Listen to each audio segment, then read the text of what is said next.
What's happening, guys, and welcome to the Greed Feed. Now today I will be letting you guys know my thoughts on the new Fantastic Beasts and Where to Find Them movie. Now I managed to see it on the weekend with a few friends and I absolutely loved it. I strongly recommend, if you haven't seen it, go check it out, guys. And if you are any kind of Harry Potter fan, you will absolutely love it like I did. So without further ado, let's just jump right into it, shall we?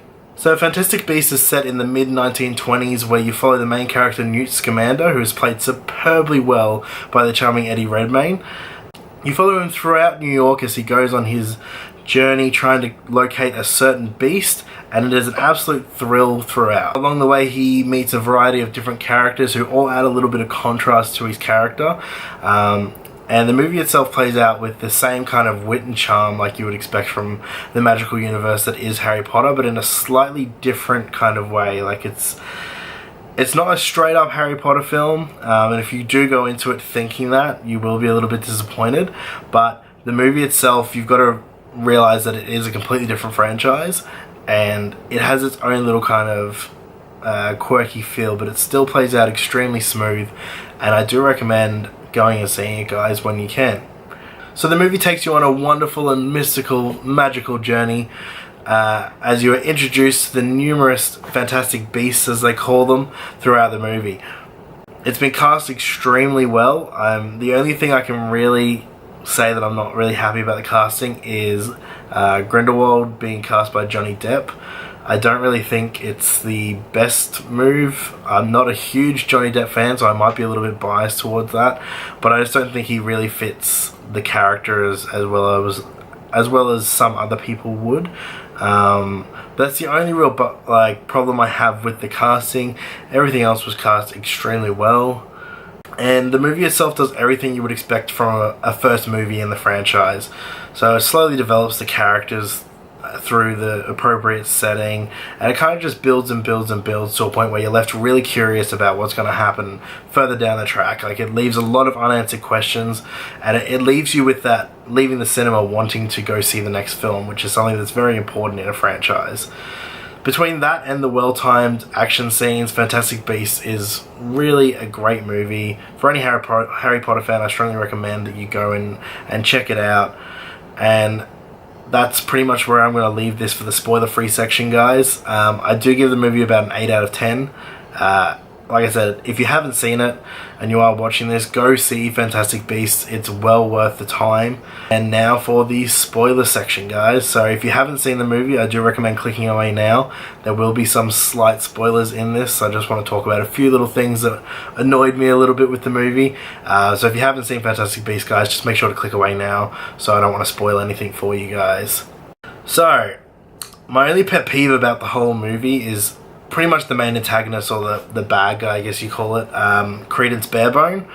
So he's played by young Ezra Miller, who's actually been cast in the up-and-coming Flash movies for all the DC content. So Flash, I think they have a standalone Flash movie, and the Justice League movie that's coming up. So good casting on that point. He did play the character that he was trying to portray really well. So I was a fan of the casting and the character itself.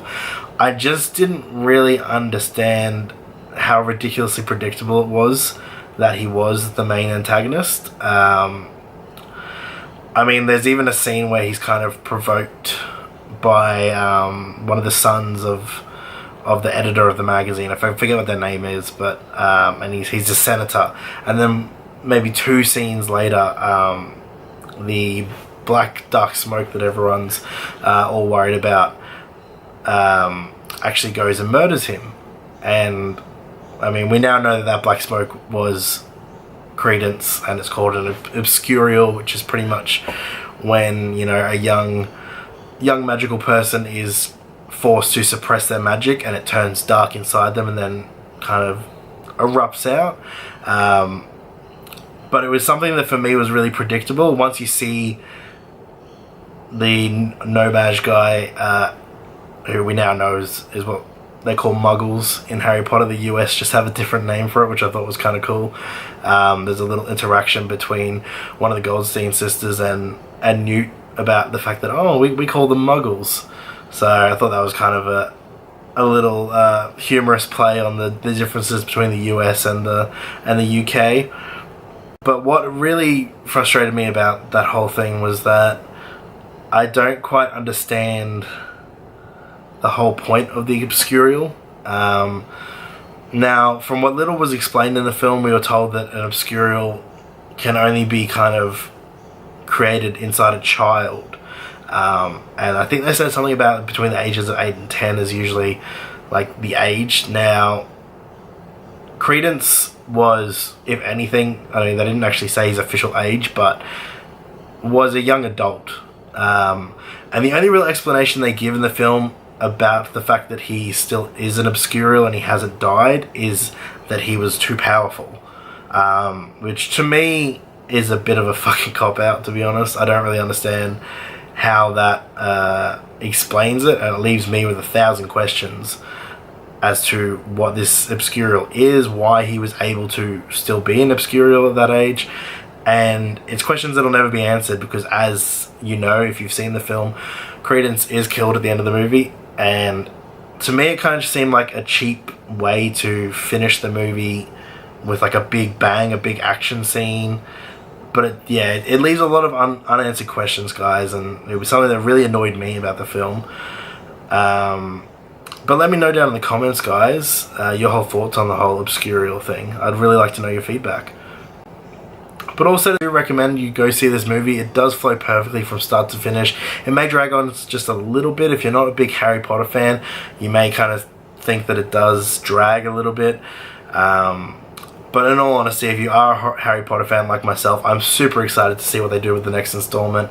It's something that, at the end of Fantastic Beasts, I was just really pumped to see the next one, and that's what you want from a franchise of movies. You want to go see the next one, and it leaves you wanting more, and that's kind of what is the beauty of the Harry Potter films for me.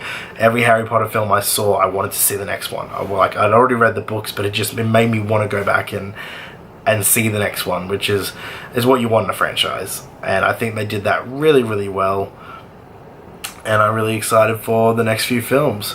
So the score I'm going to give this one, like I said before earlier, if you guys were watching, is an 8 out of 10. I think it could have been a little bit better, guys, but having said that, it was still really enjoyable, and it was the first movie in the franchise, so they're always going to spend a lot of time creating character development, setting up the scene.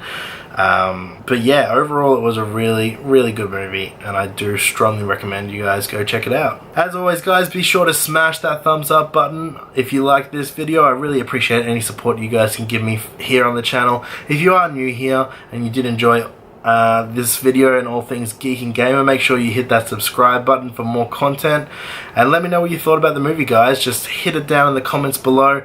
I'd love to have a chat with you guys, and I'd love to hear what you think. So that's it from me today, guys. As always, thank you for watching, and I'll catch you guys next time.